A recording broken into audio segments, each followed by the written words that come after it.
ಮಂಗಳೂರು, ಕಾಸರಗೋಡು, ಕರಾವಳಿ ಇಲ್ಲೆಲ್ಲ ಬಹಳ ಫೇಮಸ್ ಆಗಿರೋ ಒಂದು ಸೊಪ್ಪು ತರಕಾರಿ ಬಸಳೆ. ಇದು ವರ್ಷದ ಎಲ್ಲ ಸಮಯಗಳಲ್ಲೂ ಲಭ್ಯತೆ ಇರ್ತದೆ ಮತ್ತು ಬೆಳೆಸೋದು ತುಂಬ ಸುಲಭ. ಹುಳ ಹುಪ್ಪಟೆಗಳ ಕಾಟ ಎಲ್ಲ ಕಡಿಮೆ. ಹಾಗಾಗಿ ಈ ಆರ್ಟಿಫಿಷಿಯಲ್ ಫರ್ಟಿಲೈಸರ್ಸ್ ಅದೆಲ್ಲ ಏನು ಪೆಸ್ಟಿಸೈಡ್ಸ್ ಅಂಥವೆಲ್ಲ ಹಾಕಬೇಕಾಗಿಲ್ಲ. ಒಟ್ಟಿನ ಮೇಲೆ ಬಹಳ ಉತ್ತಮವಾದ ಒಂದು ಸಾವಯವ ಸೊಪ್ಪು ತರಕಾರಿ ಇದು. ಇದರಲ್ಲಿ ಪಾಲಕ್ ಸೊಪ್ಪಿನಲ್ಲಿ ಮಾಡಬಹುದಾದ ಎಲ್ಲ ಅಡಿಗೆನೂ ಮಾಡಲಿಕ್ಕೆ ಆಗ್ತದೆ. ಹೆಚ್ಚು ಕಡಿಮೆ ರುಚಿಯೂ ಹಾಗೆ ಇರ್ತದೆ. ಯಾಕೆಂದರೆ ಕೆಲವರಿಗೆ ಬಸಳೆ ಸೊಪ್ಪಿನ ಅಡುಗೆ ಮಾಡೋದಂದರೆ ಸ್ವಲ್ಪ ಹಿಂಜರಿಕೆ, ಅದು ತುಂಬ ಲೋಳೆ ಅಲ್ವಾ ಅಂತ ಕೇಳ್ತಾರೆ.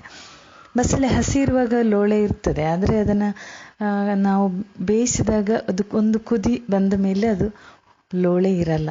ಮತ್ತು ನಾವು ಅಡುಗೆ ಮಾಡುವಾಗ ಬೇರೆ ಮಸಾಲೆ ಹುಳಿ ಎಲ್ಲ ಹಾಕ್ತೀವಲ್ವ, ಹಾಗಾಗಿ ಊಟ ಮಾಡುವಾಗ ಚೂರು ಲೋಳೆ ಅನಿಸಲ್ಲ. ಬೇರೆ ಯಾವುದೇ ತರಕಾರಿಯನ್ನು ಅಡುಗೆ ಮಾಡುವಂತೆ ಇದನ್ನು ಮಾಡ್ಬೋದು. ನಾನು ಈಗ ನಮ್ಮ ಮನೆಯಲ್ಲಿ ಮಾಡುವ ಪದ್ಧತಿ ಥರ ಸಾಂಬಾರು ಮಾಡಿದ್ದೀನಿ. ವಿಡಿಯೋ ನೋಡಿ ನಿಮ್ಗೆ ಇಷ್ಟ ಆದರೆ ಲೈಕ್ ಮಾಡಿ, ಕಮೆಂಟ್ ಮಾಡಿ. Thank you.